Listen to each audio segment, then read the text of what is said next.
ସମସ୍ତଙ୍କୁ ନମସ୍କାର ଜଣାଇ ମିନି ଜିକେ କ୍ଲାସକୁ ସ୍ୱାଗତ କରୁଛି।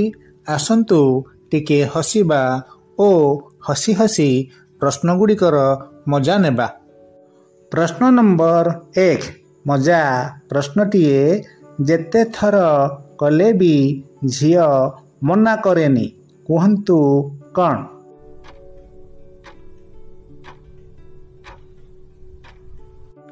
ଉତ୍ତର ମୋବାଇଲ ରିଚାର୍ଜ। ପ୍ରଶ୍ନ ନମ୍ବର 2 ମଜାଦାର ପ୍ରଶ୍ନଟିଏ, ବାଘର ବଡ଼, ବିଲେଇର ସାନ, କୁକୁରର ନାହିଁ, କୁହନ୍ତୁ କ'ଣ? ଟିକେ ଭାବନ୍ତୁ ଓ ଉତ୍ତରଟି ଜାଣିଥିଲେ କମେଣ୍ଟରେ ଲେଖନ୍ତୁ।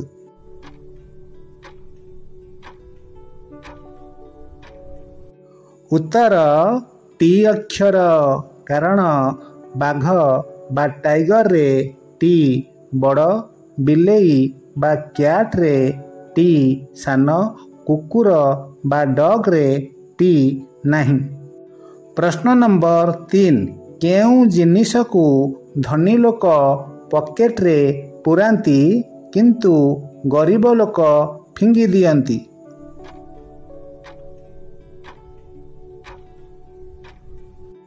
ଉତ୍ତର ସିଙ୍ଗାଣି। ପ୍ରଶ୍ନ ନମ୍ବର 4 ମଜା ଢଗ ପ୍ରଶ୍ନଟିଏ, ବୁଢ଼ା ବୁଢ଼ୀର ଧୀରେ ଧୀରେ, ପୁଅ ଝିଅର ଏକାଥରେ, କୁହନ୍ତୁ କ'ଣ?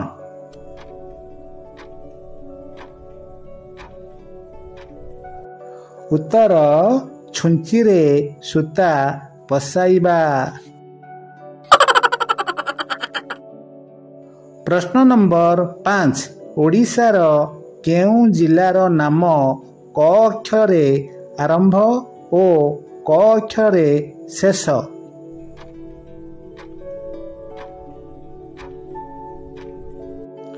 ଉତ୍ତର କଟକ।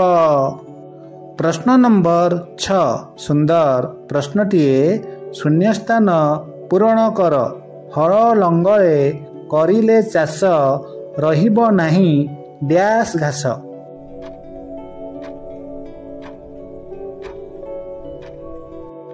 ଉତ୍ତର ବାଳୁଙ୍ଗା। ପ୍ରଶ୍ନ ନମ୍ବର 7 ମଜା ପ୍ରଶ୍ନଟିଏ, ମା ପାଇଁ ଏମିତି କେଉଁ କାମ ଅଛି, ପୁଅ କଲେ ଖରାପ, ଜୋଇଁ କଲେ ବହୁତ ଭଲ?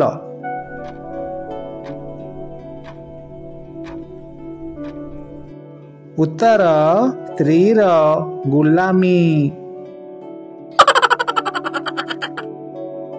ପ୍ରଶ୍ନ ନମ୍ବର 8 କେଉଁ ଗାଡ଼ିର ଚକରେ ଯେତେ କଣ୍ଟା ଫୁଟିଲେ ବି ଲିକ୍ ହୁଏ ନାହିଁ?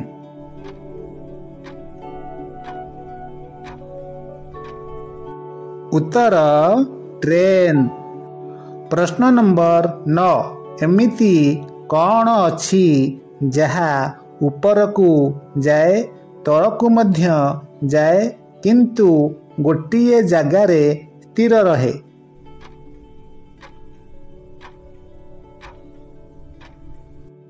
ଉତ୍ତର ପାହାଚ। ପ୍ରଶ୍ନ ନମ୍ବର 10 ପବନ ଯାହାର ଆହାର, ଖାଏ ଗୋଇଠା ପାହାର, କୁହନ୍ତୁ କ'ଣ?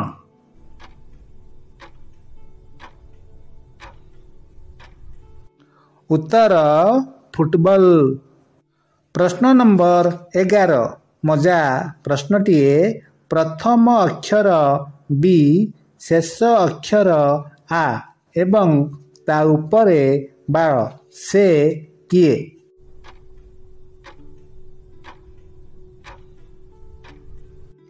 ଉତ୍ତର ବିଲୁଆ। ପ୍ରଶ୍ନ ନମ୍ବର 12 ଏମିତି କ'ଣ ଜିନିଷ ଅଛି ଯାହା ପଡ଼େ ମାତ୍ର ଭାଙ୍ଗେ ନାହିଁ?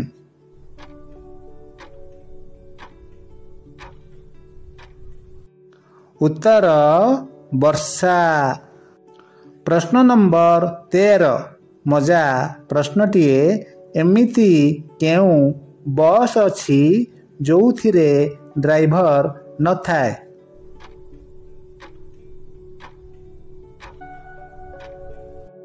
ଉତ୍ତର ଦିବସ। ପ୍ରଶ୍ନ ନମ୍ବର 14 ମଜାଦାର ପ୍ରଶ୍ନଟିଏ, ଚଉଠି ରାତିରେ କେଉଁ ଜିନିଷ ସ୍ତ୍ରୀ ଜମାରୁ ଖୋଲନ୍ତି ନାହିଁ?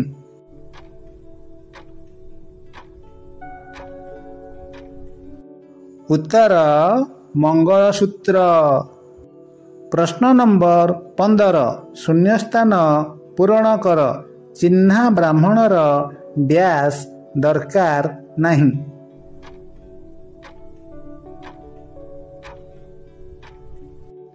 ଉତ୍ତର ପଇତା।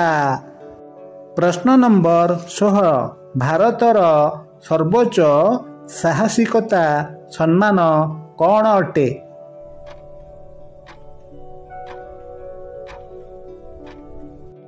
ଉତ୍ତର ପରମବୀର ଚକ୍ର।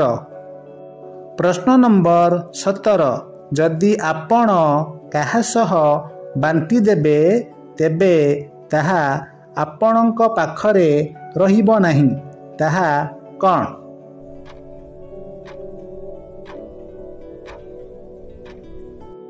ଉତ୍ତର ନିଜର ରହସ୍ୟ। ପ୍ରଶ୍ନ ନମ୍ବର 18 ଶ୍ରୀକୃଷ୍ଣ କେଉଁ ଯୁଗରେ ଜନ୍ମଗ୍ରହଣ କରିଥିଲେ?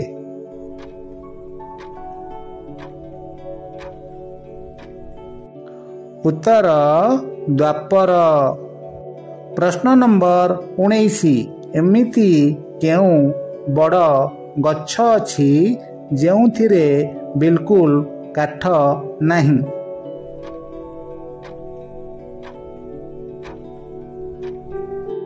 ଉତ୍ତର କଦଳୀ ଗଛ। ପ୍ରଶ୍ନ ନମ୍ବର 20 ମଜାଦାର ପ୍ରଶ୍ନଟିଏ, କେଉଁ ଜିନିଷ ଝିଅମାନଙ୍କ ଶୀଘ୍ର ବାହାରେ କିନ୍ତୁ ପୁଅମାନଙ୍କ ଡେରିରେ ବାହାରେ?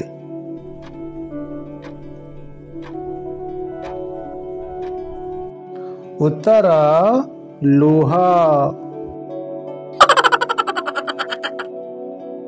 ଆପଣମାନଙ୍କ ପାଇଁ ଚତୁର ପ୍ରଶ୍ନଟିଏ, ପାଟି ନାହିଁ ହେଲେ ସେ କଥା କହିପାରେ, ସେ କିଏ? ଉତ୍ତରଟି ଜାଣିଥିଲେ କମେଣ୍ଟରେ ଲେଖନ୍ତୁ। ଧନ୍ୟବାଦ।